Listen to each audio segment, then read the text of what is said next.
You are listening to WTUZ Radio Podcast.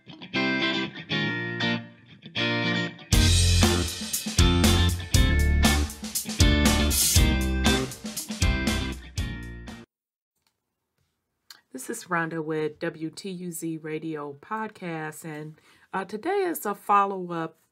This particular podcast is a follow-up on one I did a couple of days ago regarding Tesla's cars are made with ancient trees. And I kind of went into what lithium batteries are made from. And since that podcast, I have literally seen in the news about 3 stories promoting electric cars across the car industry. All car industries are moving to electric vehicles using lithium batteries, okay? So as we discussed in the first podcast, and that was targeted at Tesla, this is family across the board with the entire car industry, which isn't surprising. We knew, or we should know by now, that they are definitely moving from gas cars to electric. But I just want to make the family aware that the hustle in this move is to try to make the populace believe that we're going more greener, going more sustainable. So in other words, we're moving from coal/gas, which is harmful to the environment, to electric. When in actuality, what they're doing and how they're making the lithium batteries, it's still harmful to the environment because it requires a mass amount of mining. And yep, just like I said in the first podcast, that mining is of the ancient trees, specifically the ancient tree roots, okay? And I just want to point out that even the coal that they use to heat homes, that coal is really just the remnants of petrified ancient trees, okay? So for the past, 200 years, and actually more than that, absolutely more than that, but we'll use it for the sake of the timeline when they started using coal. So let's say for the past 200 years, they have been using the ancient tree as an energy source, okay? So now we're to the point where they are using the ancient tree roots, which they have also been doing that to fuel the computer age, hence Silicon Valley, hence the silicon crystals, which are the tree roots. So I just want us to be aware of how lithium batteries are not this great thing for the environment. It is literally the same script of mining the natural resources of planet Earth, okay? And that is still inferior technology. That is not using a higher level of technology which we had in the past. We didn't have to rely on excavating from the earth. We were able to take the natural energy that is emitted from the ancient tree roots and the atmosphere from the trees to get energy, okay? That was exactly the technology that Nikola Tesla, They said he was inventing it. I said he was just re-engineering ancient technology, okay? So let's get into, just real quick to bring the family up to speed and make everyone aware of what's going on, okay? Let me use a little technology here. Bear with me just a second. All righty, and there we go. Okay, so this is from Forbes magazine. This came out February 11th. Now, mind you, the video that I saw the other day was literally yesterday, and I was waiting for it to be posted. It was a news clip to share with you, and I literally cannot find it, family. On that video, it talked about how they wanted to ramp up, the car companies wanted to ramp up the search for minerals in the U.S. And they were using a drone and like a metal detector, but it was large. You know how folks sometimes on the beach, you'll see them with those metal detectors going over the sand to pick up metals. Well, they put one on a drone and were flying over and using that to look for minerals, okay? Can't find the video nowhere. All right, hopefully it'll pop up, but so far I haven't found it to be posted. But anyhow, let's go to this one. What batteries will power the future? This is out of Forbes magazine, came out in February 2021. Battery technology may be the keystone of the energy transition, facilitating the decarbonization.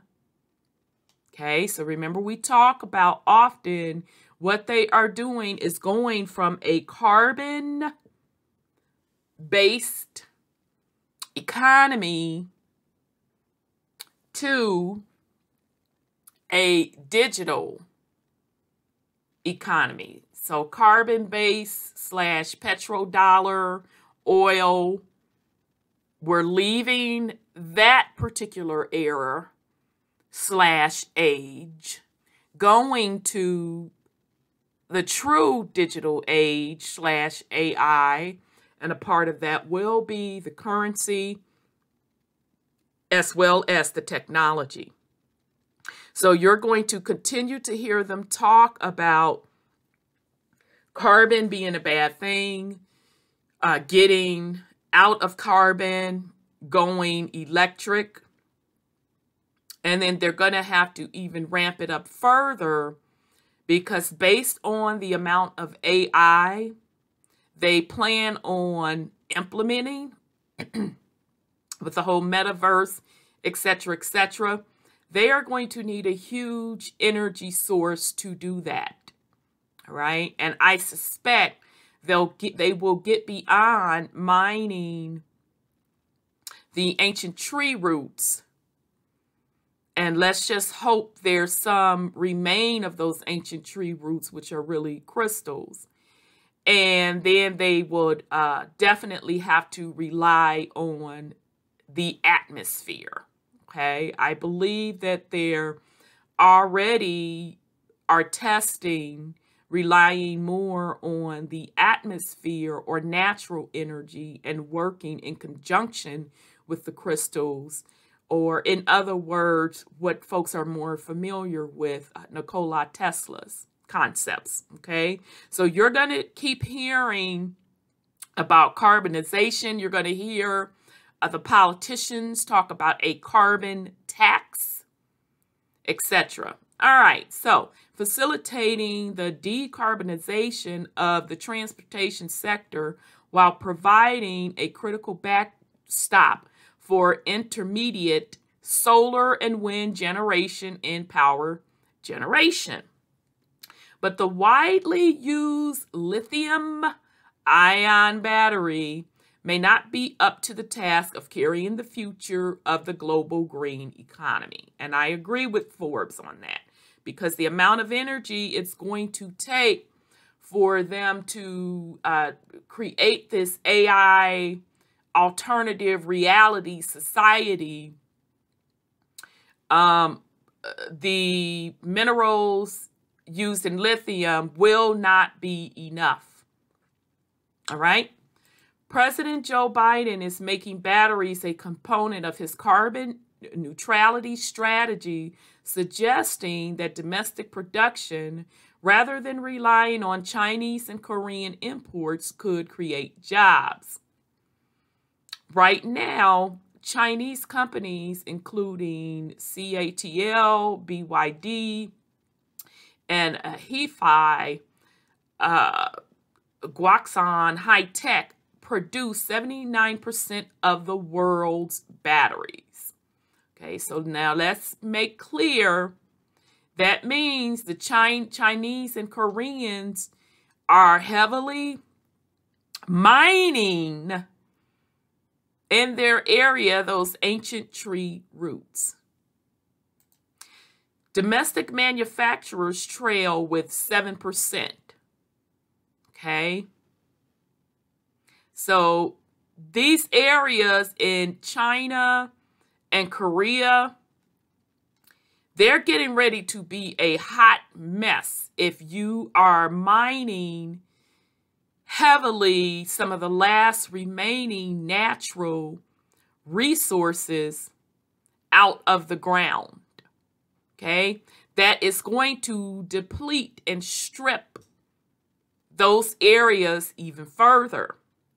Okay, so if you understand the hidden history of this planet and how deserts were created, and Antarctica, you will understand that those areas were created by giant mining as well as wars using high-level technology, what they call direct energy weapons today, which left the lands literally barren. Okay. And in the case, and changed the atmosphere. So the natural atmosphere that the earth had, which was tropical, was stripped down to this unstable 4 seasons that we see today. Okay. And some areas were so devastated that in order for the planet Mother Earth to repair herself, she had to freeze over. Hence, Antarctica. So the point I am trying to make, let's be clear. When there is excavation going on Mama Earth, stripping her of her natural resources, there is a huge environmental impact to the atmosphere because it is an impact to her. And what impacts her ultimately impacts us. Okay?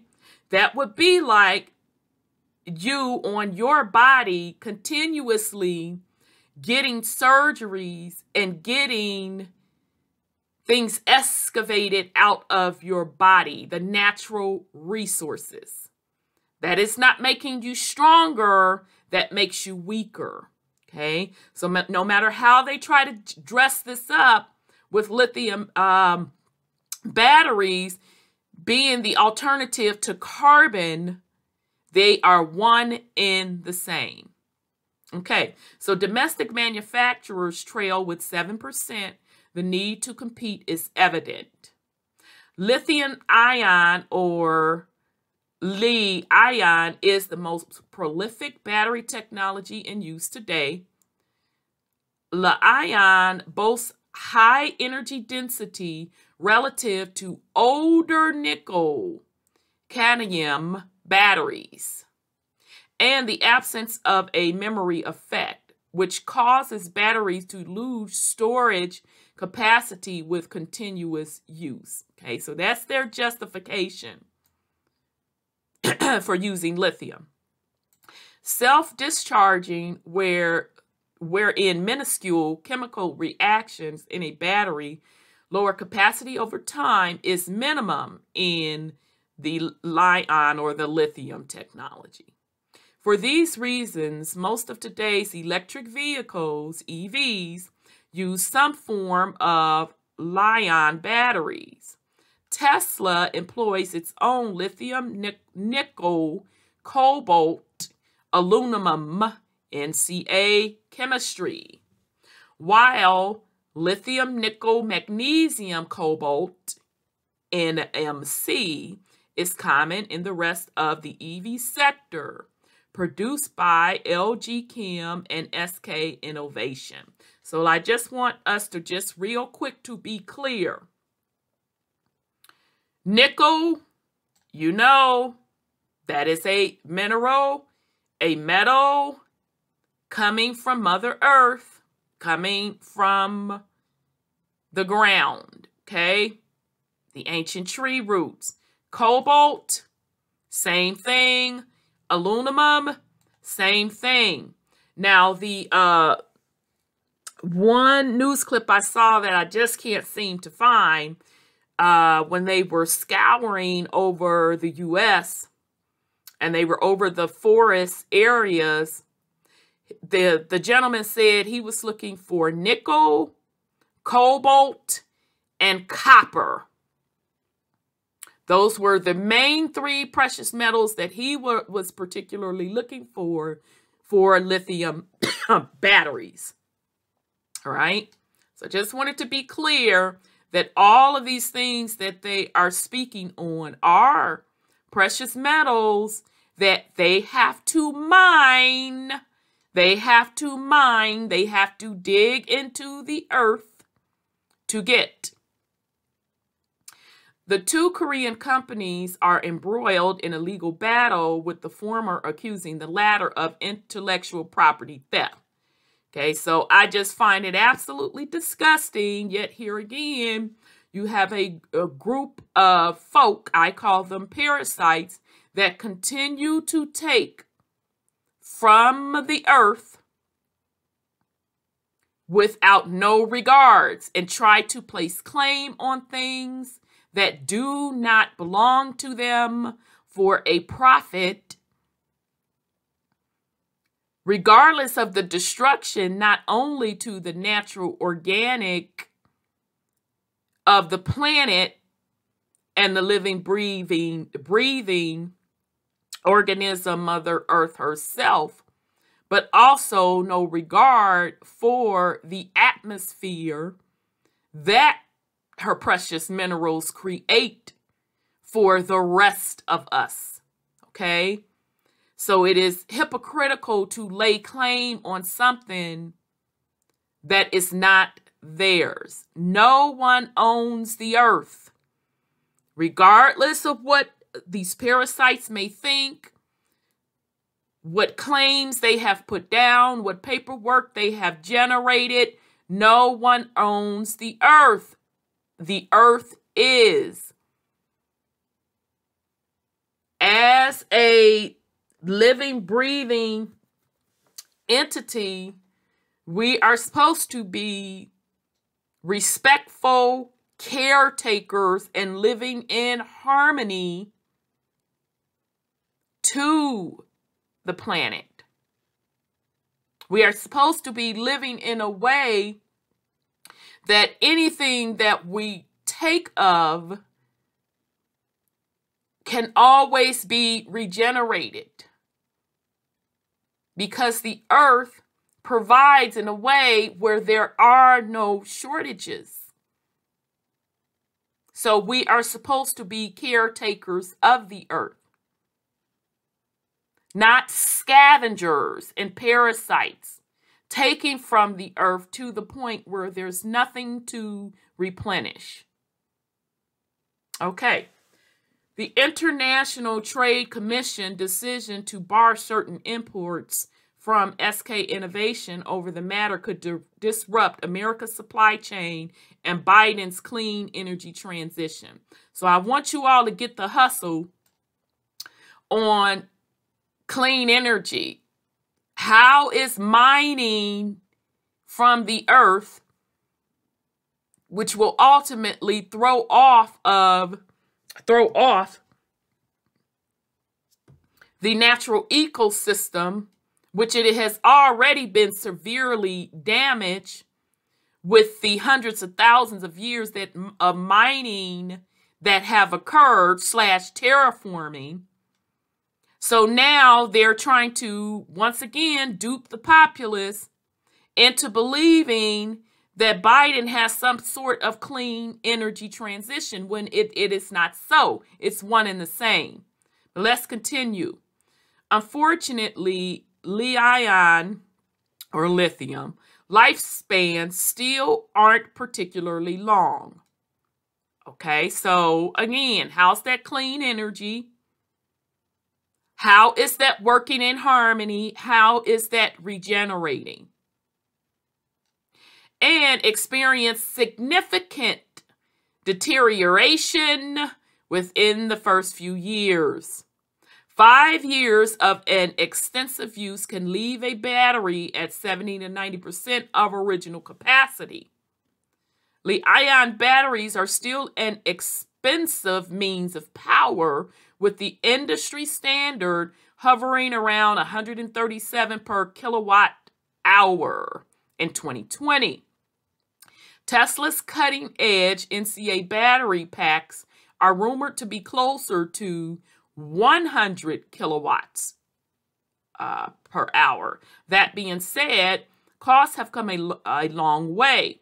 In 2010, battery prices were 1,100 kilowatts per hour, representing a 90% drop over 10 years. But that decrease is not sustainable over the next decade, okay? And the video, again, that I was trying to find, based on a news clip that I saw, that was the purpose of this particular company, car company. I want to say it's Chevy, but don't quote me on that. It was an American car maker who was out looking for minerals, said that they believe that if they can find a mineral source, okay, so remember those mineral sources are the root systems of Mother Earth.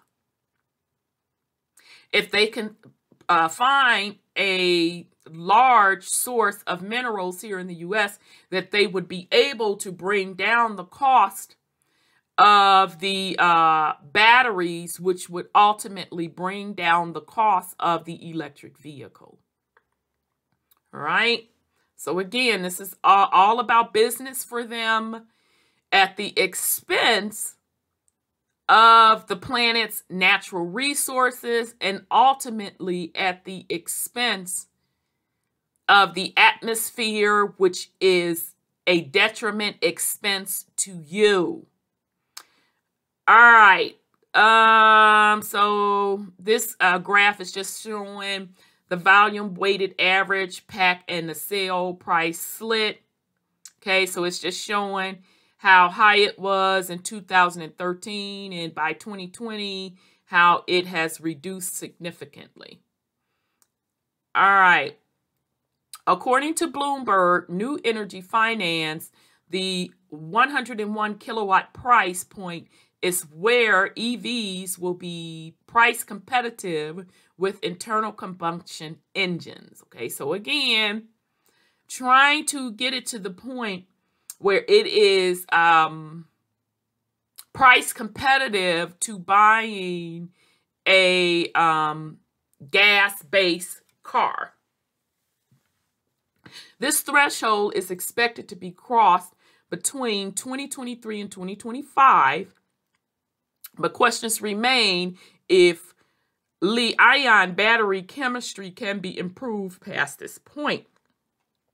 Battery production is straining the supply of cobalt, with concerns over whether the mining process, dominated by the Democratic, the Democratic Republic of the Congo, DRC, is environmentally or socially responsible. Now, come on, who they think they trying to fool? We know that it's not.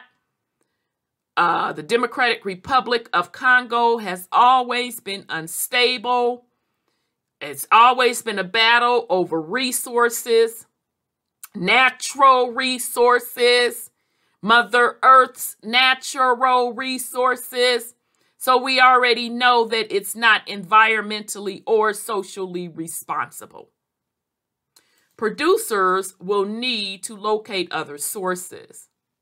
There have also been recorded safety incidents which have made the public gun shy, though actual incidents of overheating lithium batteries appear rare relative to the number in use.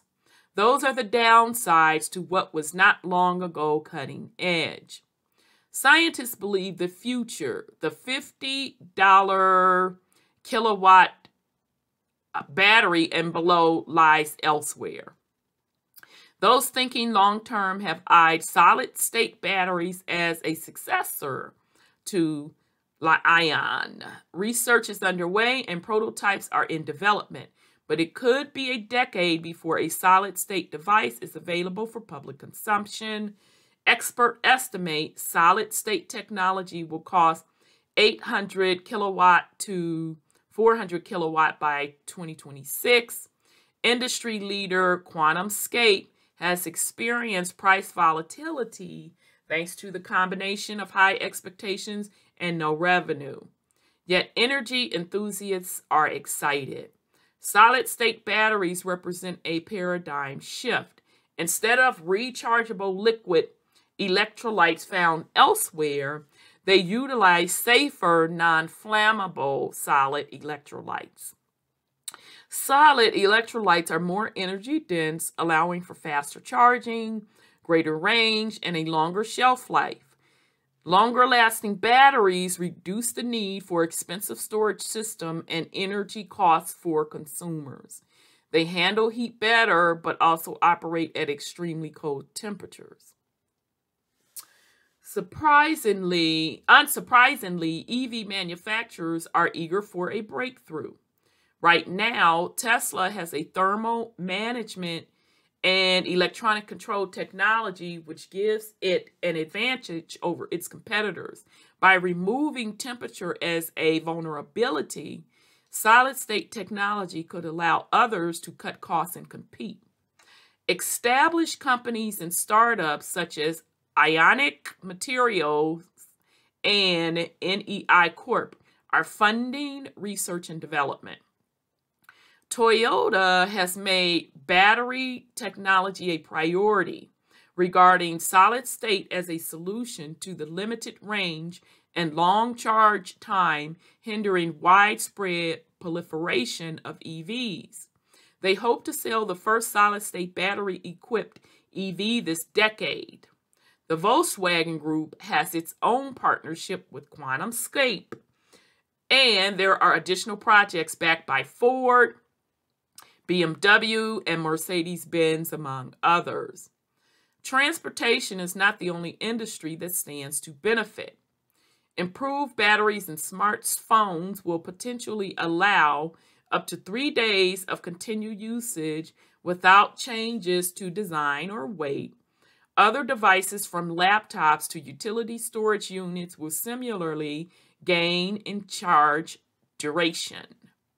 That should be welcome news to consumers and to countries seeking to modernize their power grid. Okay, so you see how huge they are talking about expanding the lithium batteries, but let's just remember they have to do mining or excavating, pulling out the precious minerals out of the earth. And that is not sustainable. Okay? So this is really not new technology, family. Okay? This is still not that ancient technology where they were using the natural energy or frequency in the ionosphere and using the grounding. They were tapping two sources. one in the ionosphere / atmosphere, and the other one when they ground them, harvesting the natural energy. They also are drawing from what? Those same metals that they are now trying to extract out of the ground for lithium battery. Okay? So instead of extracting them, we just use a conductor, i.e. copper. Okay, so that you would have to do a little bit of extracting to use the copper to conduct. So the copper would be the conductor to the ancient tree roots, meaning the crystals.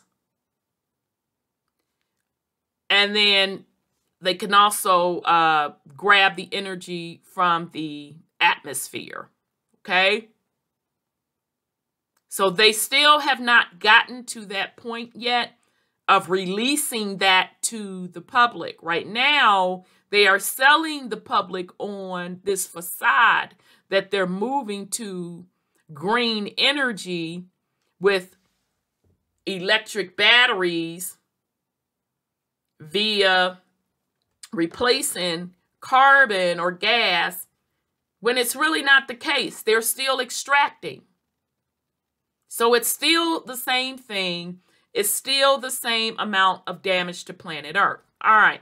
So President Biden would be wise to invest in research, but government labs should not pick winners in tech unless it is for military activity, developing a domestic supply chain for battery components and batteries will be crucial in breaking free of the Chinese monopoly on the sector. Only by producing new, economically viable technology can we meet the needs of an evolving energy economy and succeeding in the energy transformation, okay? So again, that's coming from Forbes magazine. What batteries will power the future? Okay, so just to show you that this is a worldwide effort, I pulled this article from Wired magazine, and it's the race to grab all of UK's lithium before it's too late. Two companies are convinced that the historical mining region of Cornwall holds a bounty of lithium, but first they need to get to it. Okay? Hidden in the hills of St. Denis in Cornwall, a short drive away from the mining village, once known, okay, again, from a mining village, once known as the richest square mile in the world. Okay, so once again, the planet of what we know today is literally just a wasteland. It is a remnant of hundreds and thousands of years of mining planet Earth's precious resources. Okay, so once known as the richest square mile in the world, lies a gigantic hole in the ground. This is not unusual. The area is pitted with hundreds of old and abandoned mines where for almost 300 years, tons of copper, tin, tungsten, and clay were taken away from the earth.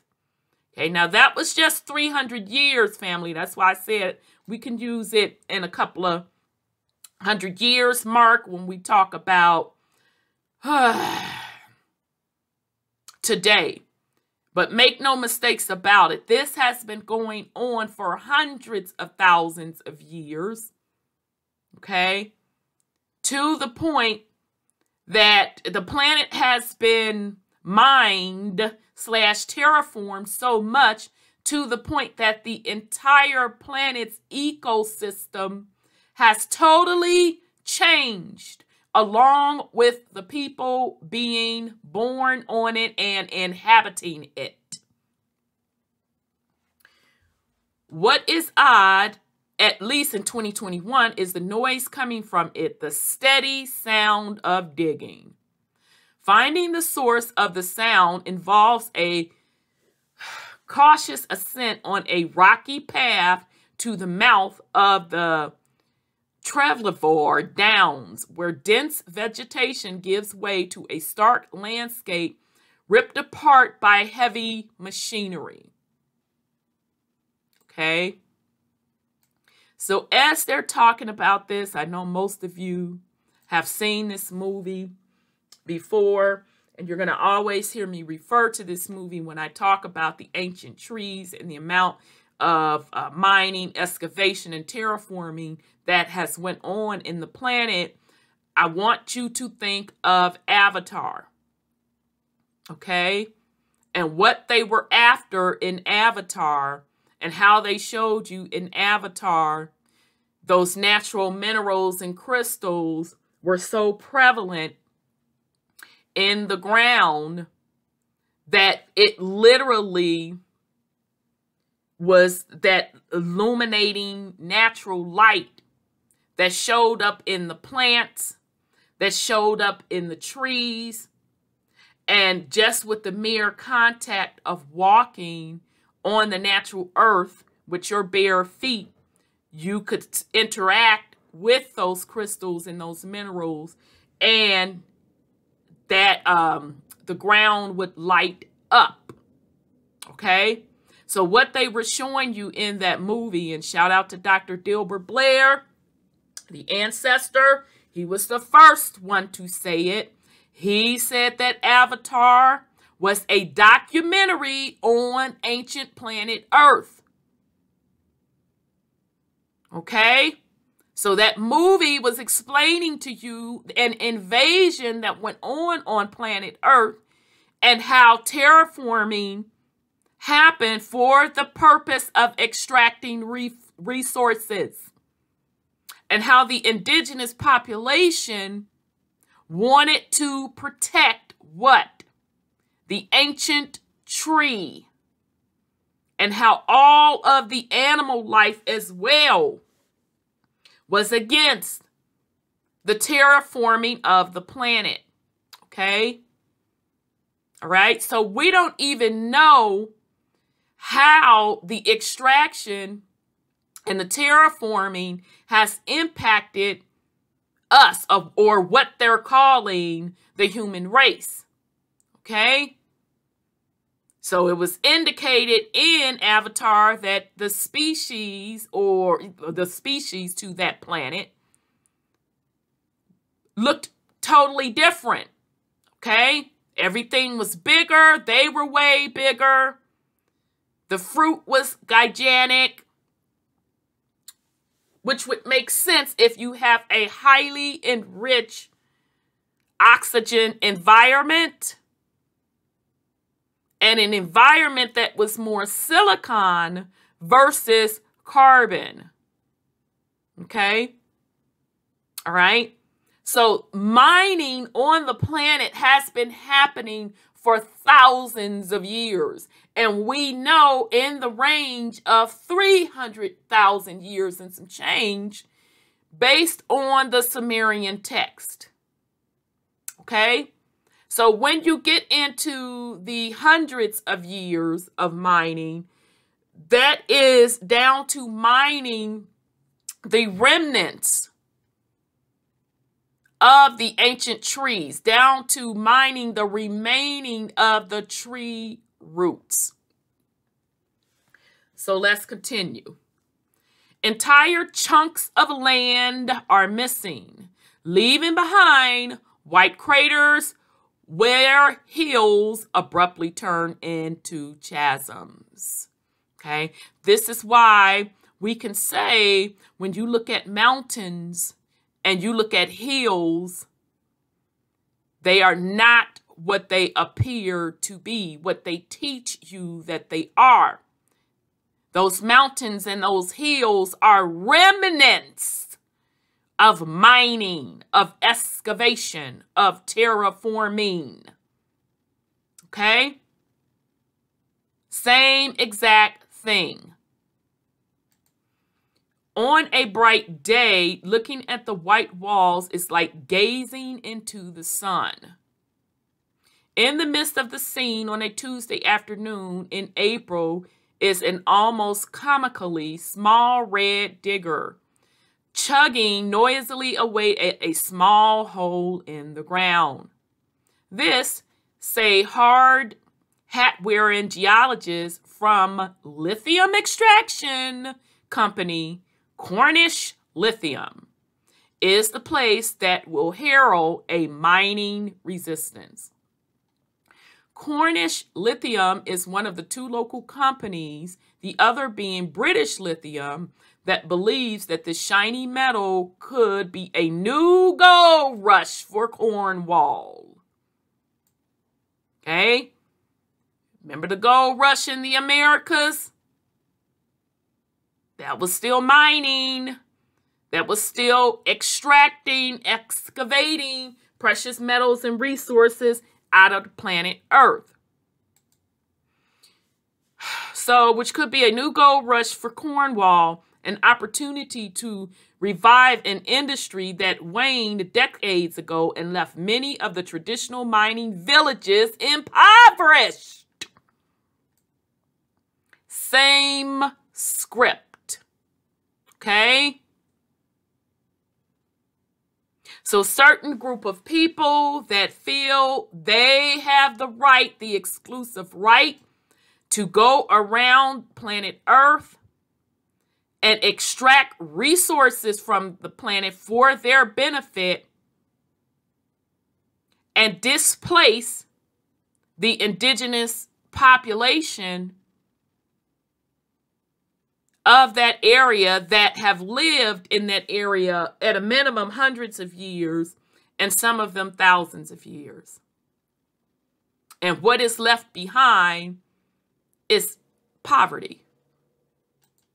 But their mission is bigger than that. They think these deposits could unlock the UK's electric dreams, making the extraction of lithium and manufacturing of lithium-ion batteries possible in the country for the first time, reducing the substantial ecological footprint of current battery technology.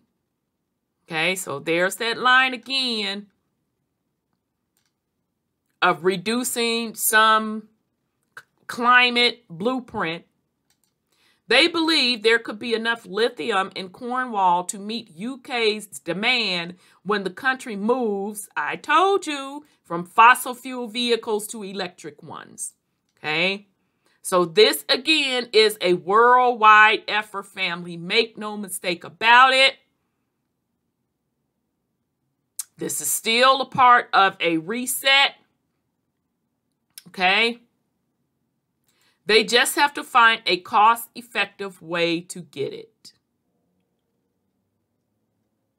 It's thanks to the Cornish miners of the past that today's companies know where to dig in the first place.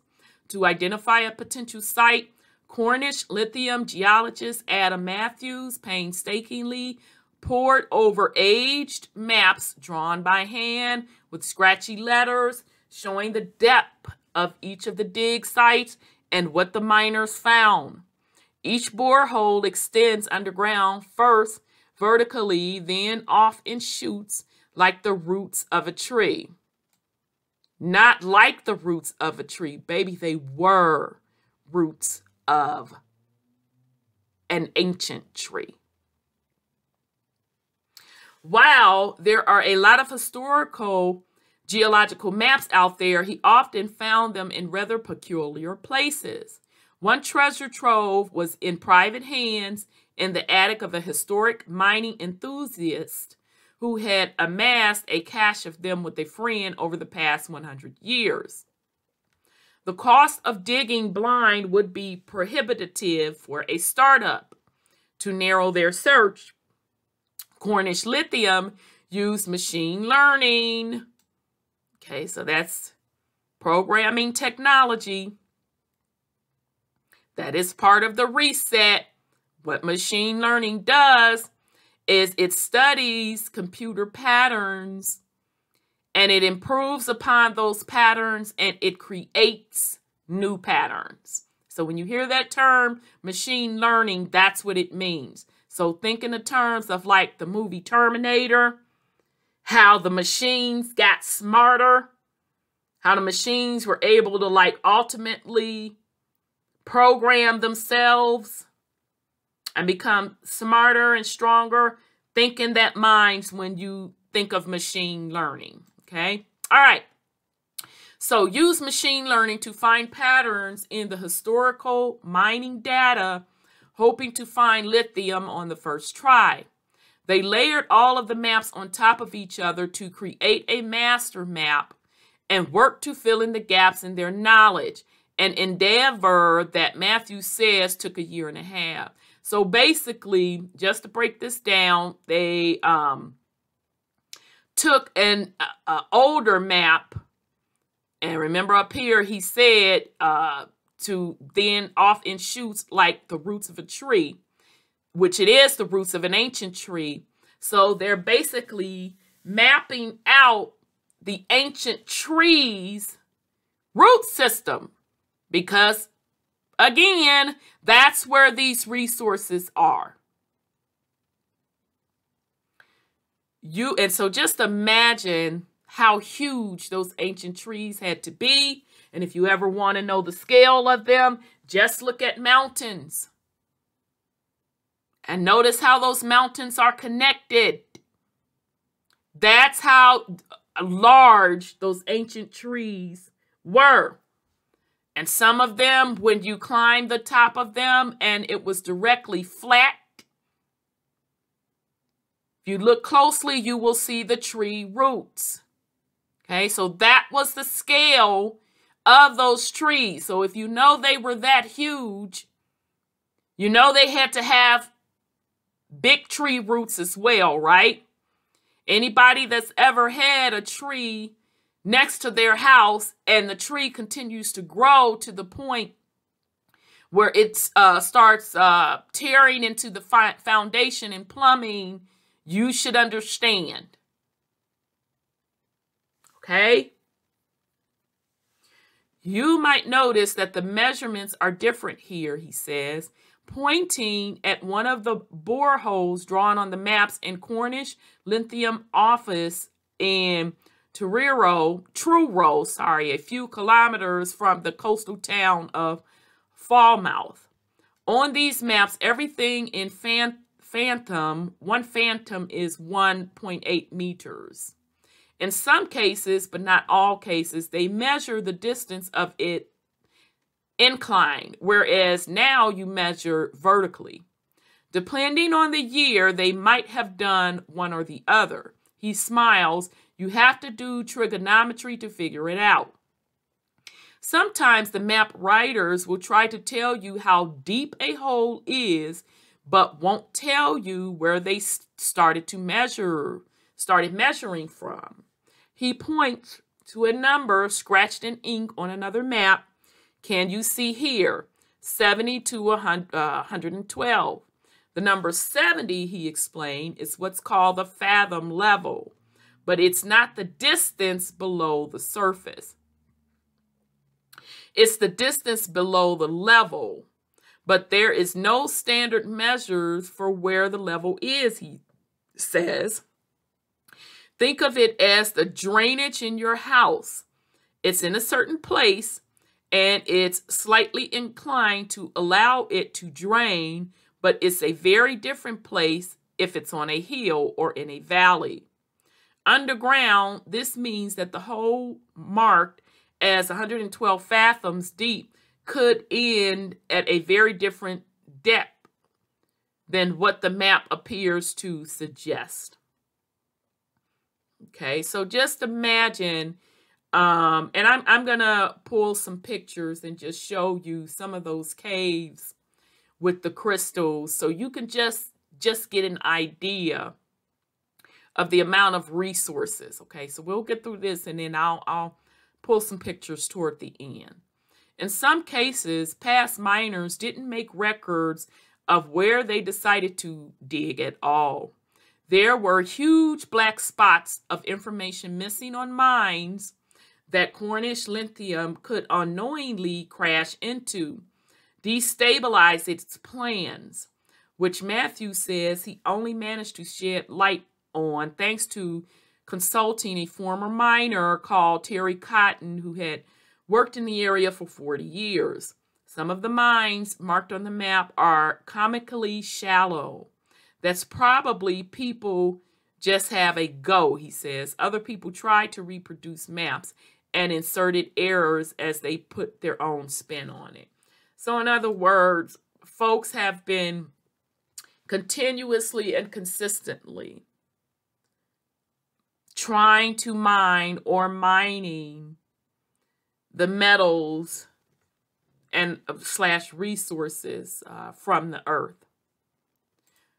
On his computer at Cornish Lithium office, Matthew points to what the maps ultimately helped him build: an X-ray style 3D model of an entire landscape, color-coded to show the angle and age of each of the shaft dug to extract the clay.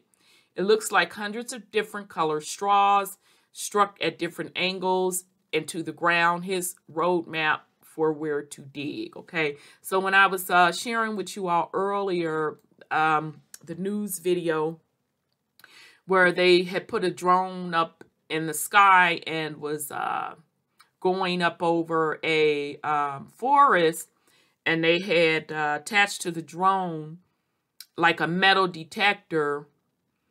The pictures that were coming back from the metal detector definitely were the X-ray style. Okay, and they were showing 3D images where they can show where the metals are located. All right, and just make note that that X-ray technology that came from something that Tesla invented, which again, I say he didn't invent anything. He was just really using reverse engineering from ancient technology. All right, so let's continue. Where there were no maps available, he also had help from Eyes in the Sky. Alistair Salisbury, an exploration geologist for Cornish Lithium, has been mapping the terrain that even drones can't reach. Okay, so apparently they're doing the same thing, which makes sense, using those drones.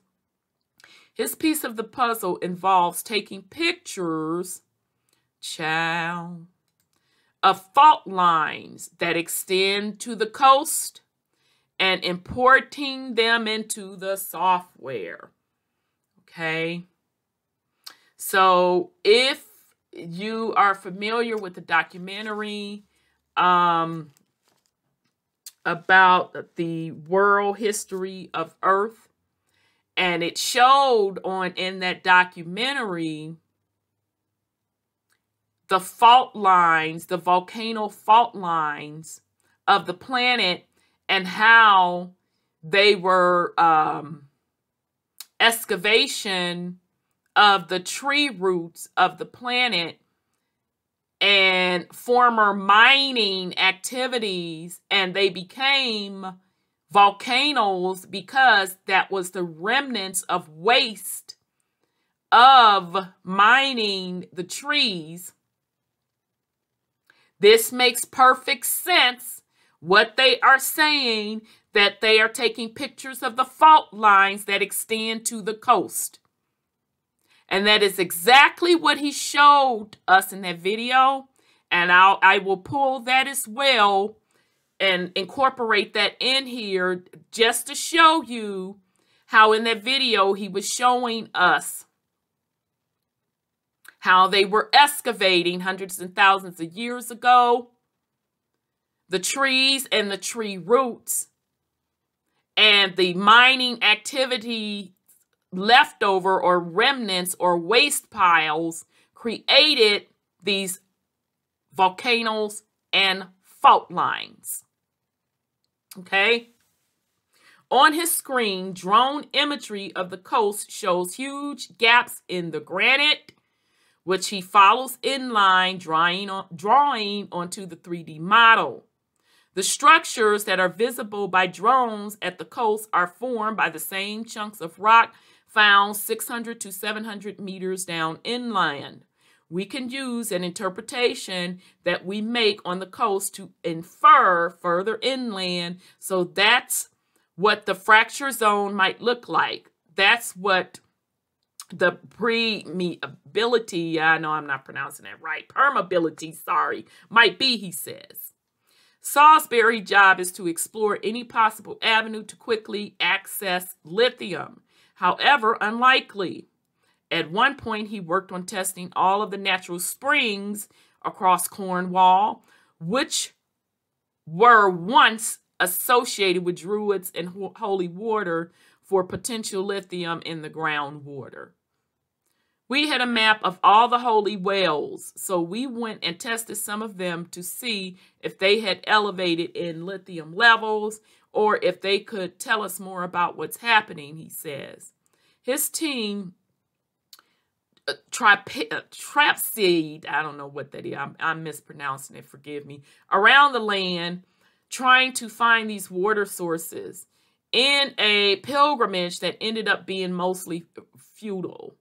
We did well after well. Some of them were just concreted over, and there was just a little shrine there. Okay, so it's interesting that they're talking about this holy water. I will have to research what exactly are they talking about there.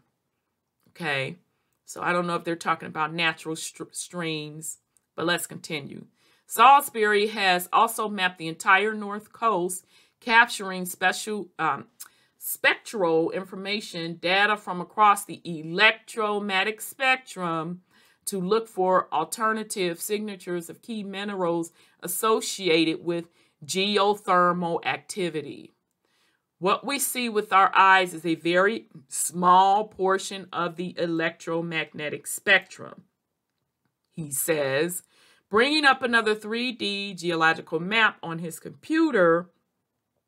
What we use is speed cameras, which soak up all of the information in the electromagnetic spectrum, which is about 15 magnitudes more information than what you can see with your eyes. Okay, so in other words, electromagnetic spectrum, they're seeing the natural frequency / energy of the atmosphere, which is the energy they should be using. Okay? Just like you have a natural electromagnetic spectrum. So you emit light that cannot be seen with the naked eye. And based on what your frequency is, how you are vibrating, it's based on which level of that electromagnetic scale you are on. So the lower the vibration frequency or the electromagnetic frequency that you are emitted, that is the color red. The highest you go, you get to the blue and you get to the violet. And then you can go so high that you get to a crystalline state. Okay? He gives the metal in the ground false colors like pink, yellow, or orange to show where they are concentrating on the ground. I don't know if he's given that, or if that's just the natural colors that are being given off, the natural frequencies, okay? He clicks on his screen and graphs with different with dozens of different color waves appear like a heartbeat on an ECG monitor. Okay, so again, planet Earth, she has her own natural electromagnetic / vibratory vibration. Her heartbeat is called the Schumann resonance or frequency. Okay?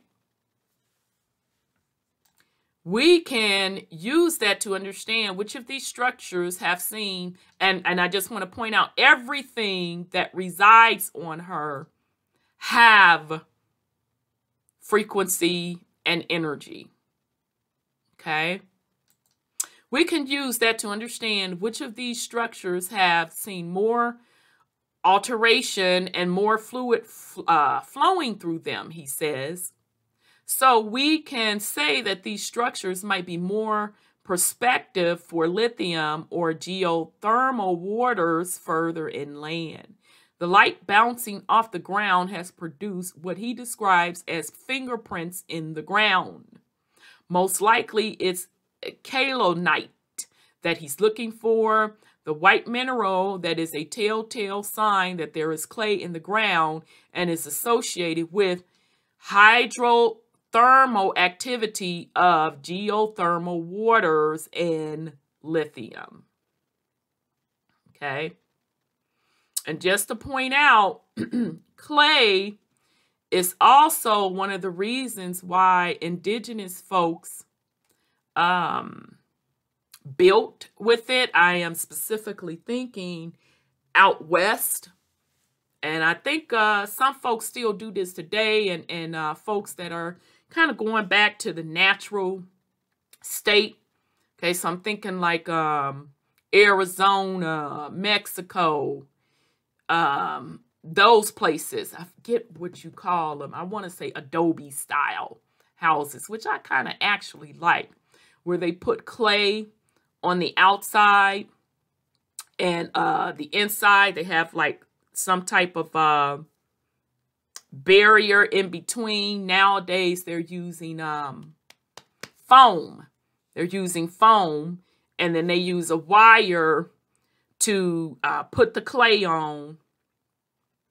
And then sometimes they stucco over it, and then sometimes they'll just leave it as it is, okay? But the clay is used as kind of like a conductor, so it keeps it cool in the summer, all right?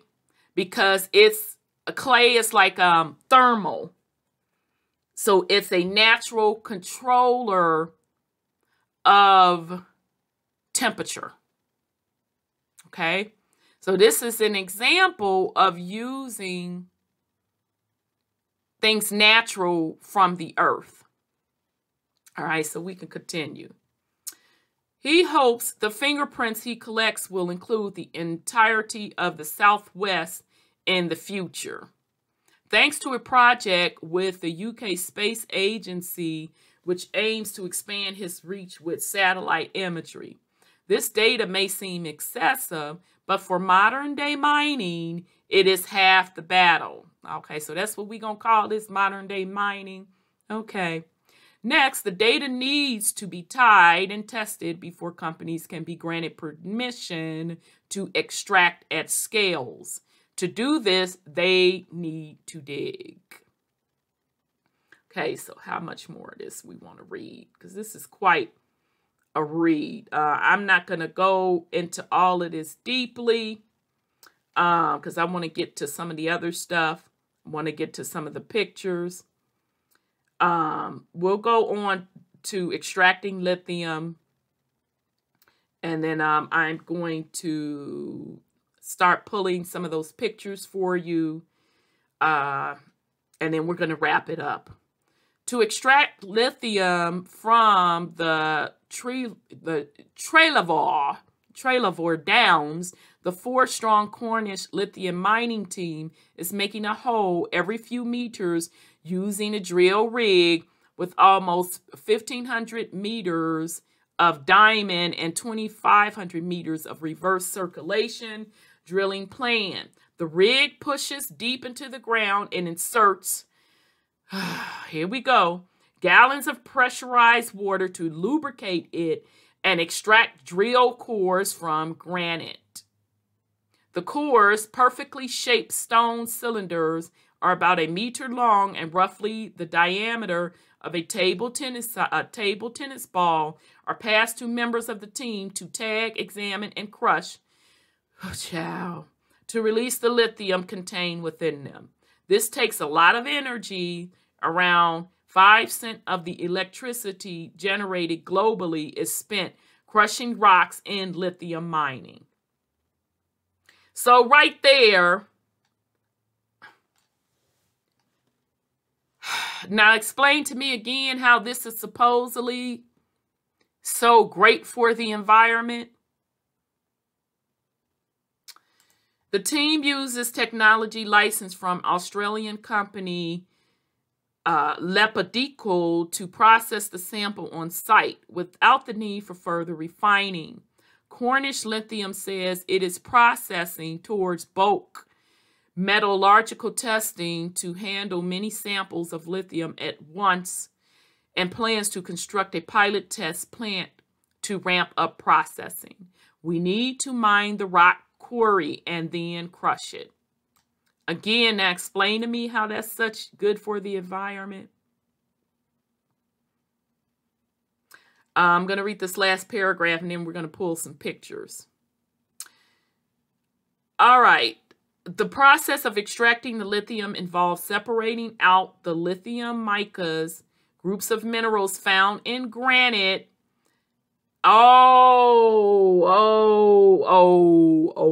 It just hit me. It just hit me. Because those of you that have seen granite, if you have granite in your crib, you can look at that granite and you can see those veins in because you know they call them the veins in that granite. You can see the silver and you can see the gold, right? I know y'all know what I'm talking about. And it's interestingly enough, I thought it, and I didn't know back then what I know now. When I was did a visit to Egypt, this was years ago, fam. I want to say 1999. Was it 1999? Yeah, it was a minute ago. And we were taking a trip up the Nile. We literally teamed up with a local. And we're like, no, okay, we had enough of this tour stuff. We teamed up with somebody that was going to take us to a local village, that took us to a local village. And we had to go up the Nile, and we was in a boat. And it was pretty cool because we saw the hippos. But what struck me coming up out of the Nile were these huge things of granite. And I thought it was so beautiful. I'm like, oh my God, that's so beautiful. Now I want you to picture this. We're going up the Nile. On one side of the Nile, total desert. Okay? Now you should know what is comprised of sand. Sand is comprised of silicon, i.e. the ancient silicon trees. Okay? And then you have this body of water, the Nile, which is pretty still for the most part. And some parts of the Nile, unless they done cleaned it up. But when I was there, child, it looked so dirty. I didn't want nobody even to splash that mess on me. It was disgusting. Okay, but this part of the Nile, this was like the opened up part of it.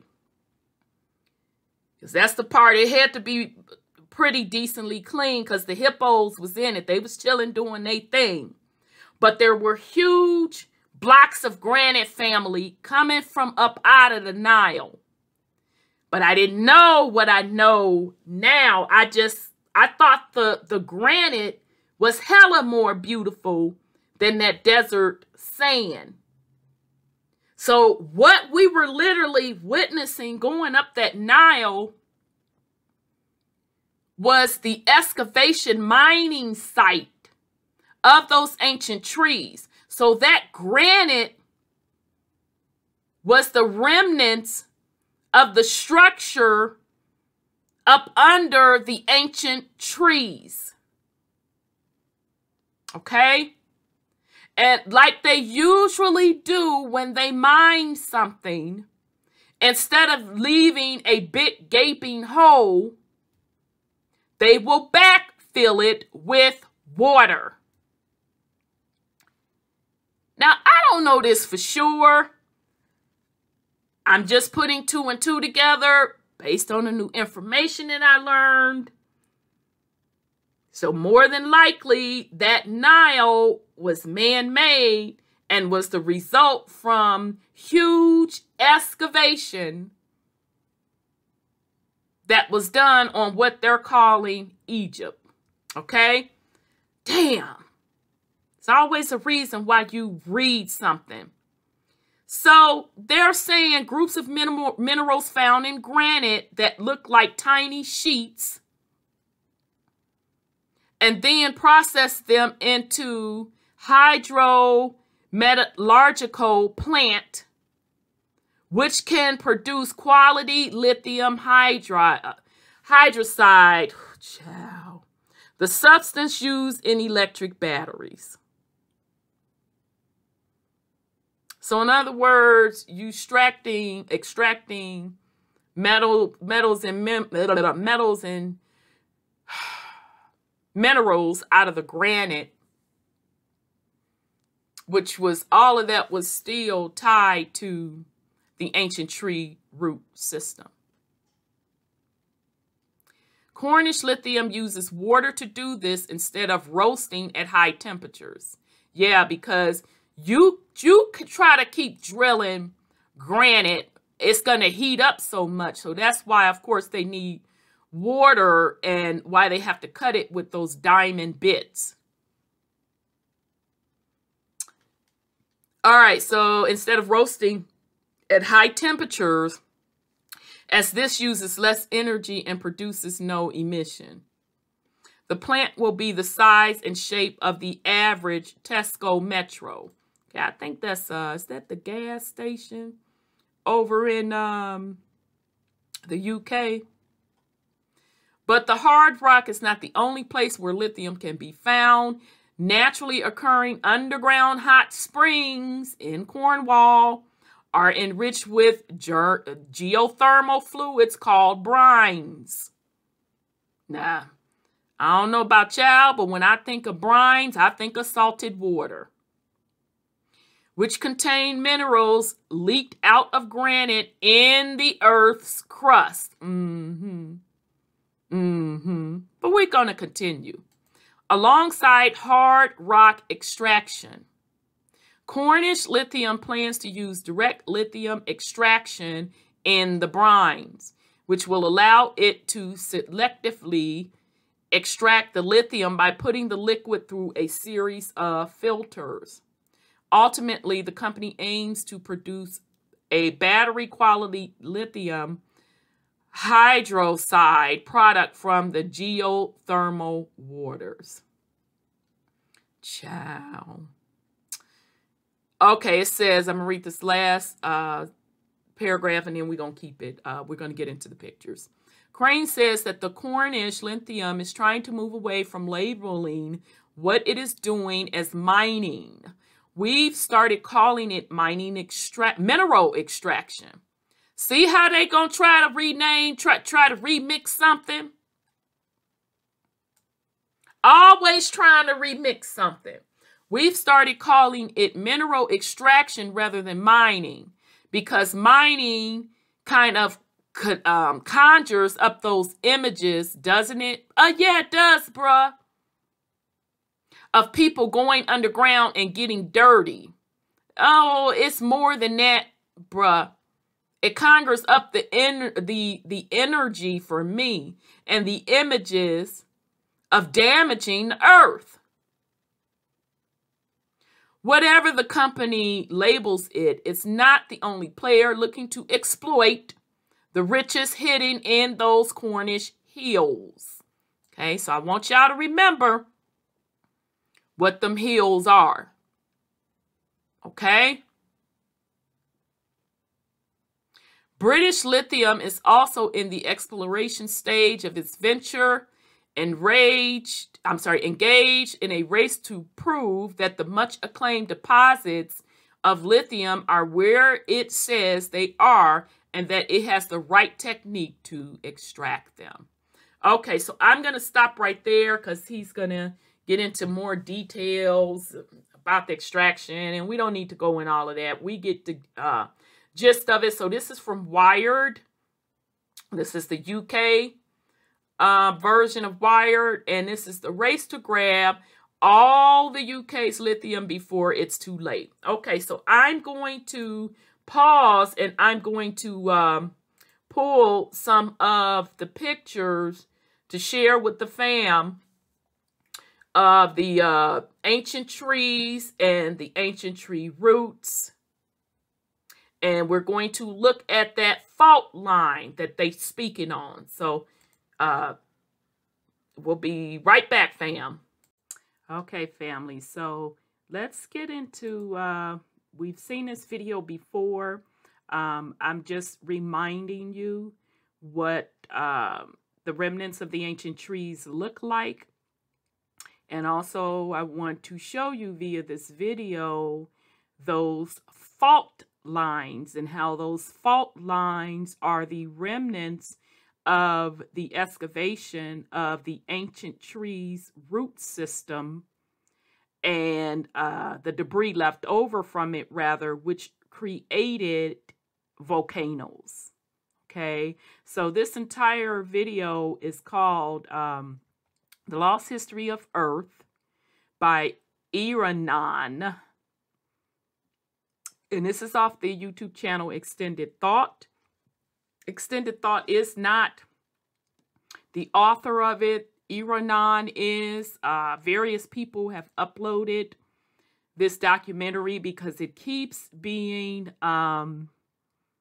removed. Okay, so I'm just going to play just a snippet of it so we can see the remnants of those ancient trees. Okay, so what the things that we are thinking that are rocks are ancient trees. Okay, so I'm just going to continue on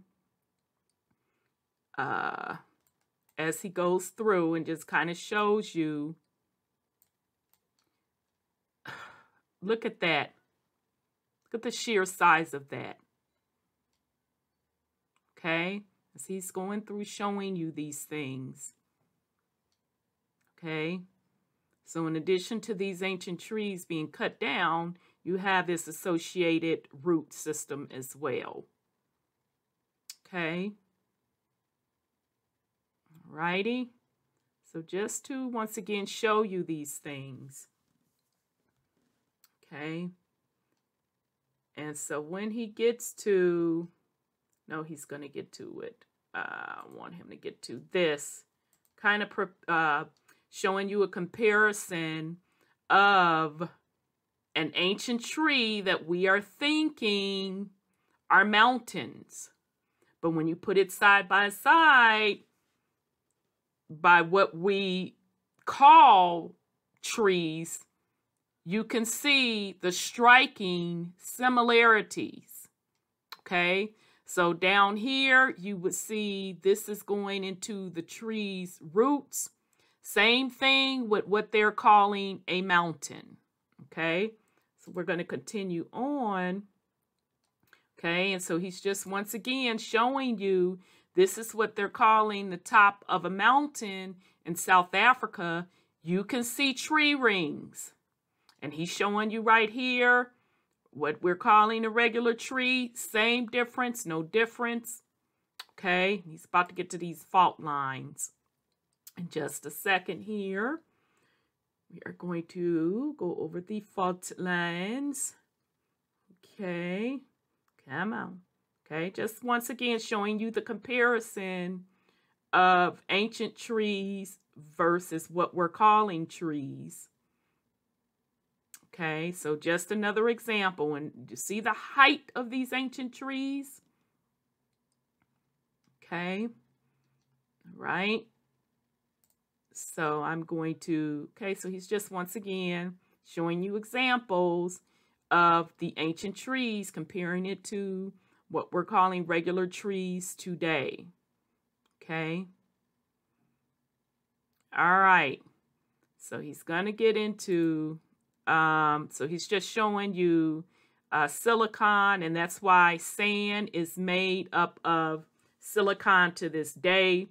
And today's trees are carbon-based. Okay.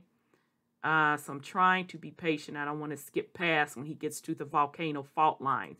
So I'm going to show you even more pictures of the crystal caves. So these crystals are what are a part of the ancient trees' root system. Okay, so let's continue with this. Okay, that's actually a really, really pretty tree. Okay.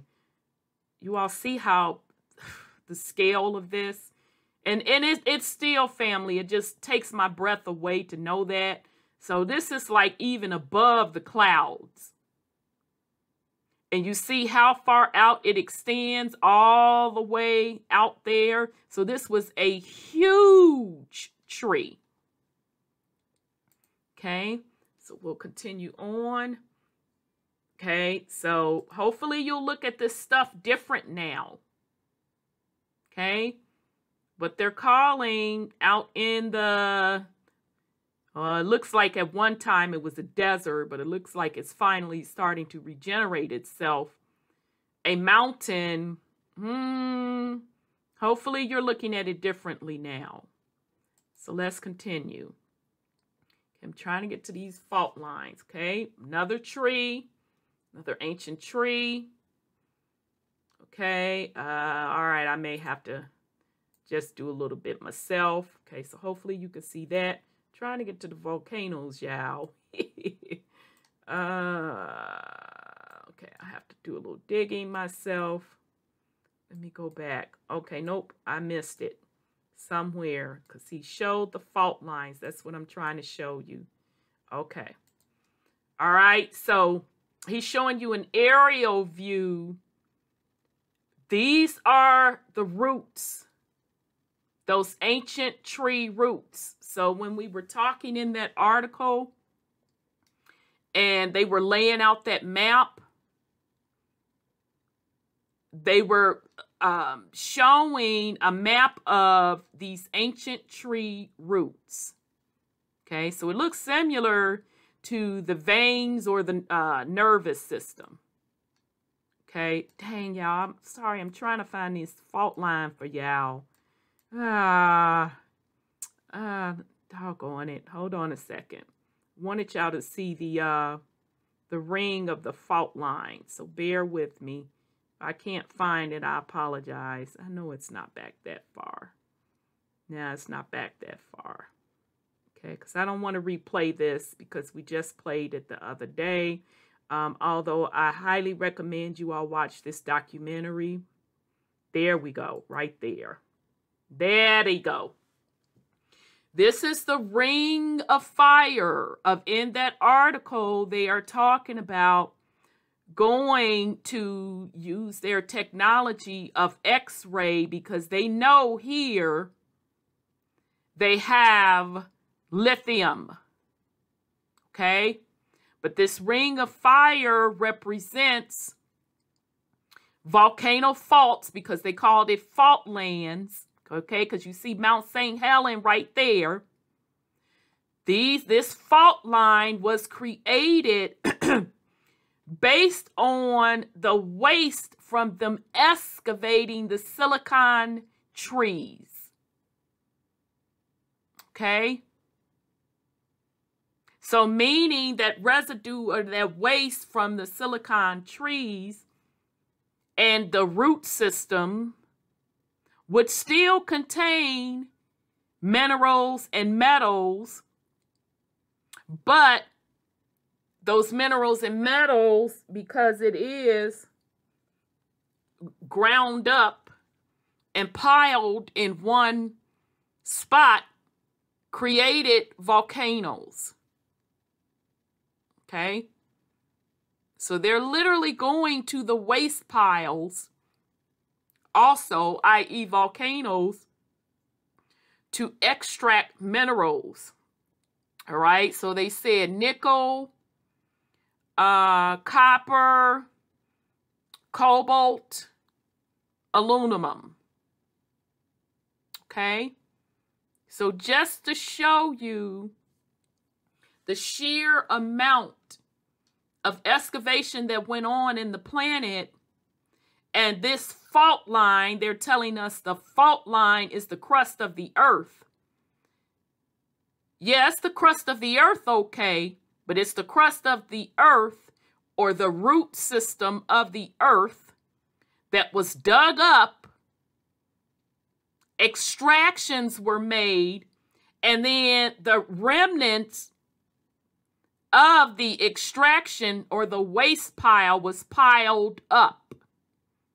And it is no accident that it is by water, so the water could, i.e., cool it down. But because of the chemical makeup of the quote, waste or remnants, it made it very hot in nature. So even the water can't cool it down sometimes. All right?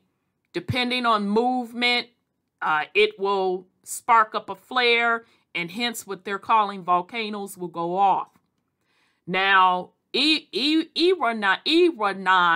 theory is that a lot of what we see as lakes and oceans were not originally so. That as they were tearing down the ancient trees, they also backfilled areas with water. Okay, so I don't know for sure if this particular part was already naturally water, or if it was backfilled. I don't know that. Okay, so I just wanted to give you all, tie the two together of the excavation that they are doing for these lithium batteries. All they're doing is excavating already excavated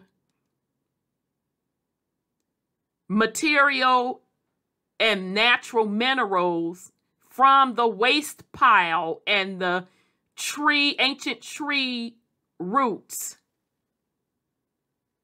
That's all they're doing. They're still scavenger hunting and ripping out the natural minerals, precious metals and crystals from planet Earth / Mama Earth. Okay? And how convenient that they naturally know what areas to get it from. How convenient that they found a map 100 and something so years ago that had mapped out what they called, I forgot the term that they used. It was almost like valleys, but they called it something else because it was from the UK. But it was really ancient tree roots. Okay? So, you know, I'm going to end this, family, just by showing you pictures of the underground caves across the planet. You're going to see the tree roots and the minerals attached to the tree roots, i.e. the precious crystals. So, you know, I want us to think about these things that they are calling green energy and these things that they are calling new energy, and really, really understand what they are doing and what are the origins of those things. Okay? Because you are literally witnessing another reset. Okay? So this is Rhonda from WTUZ Radio Podcast. I wish everyone well. We are going to rock out with just some pictures from underground Mama Earth, the ancient tree roots, what they're calling crystal caves. Peace and love, fam.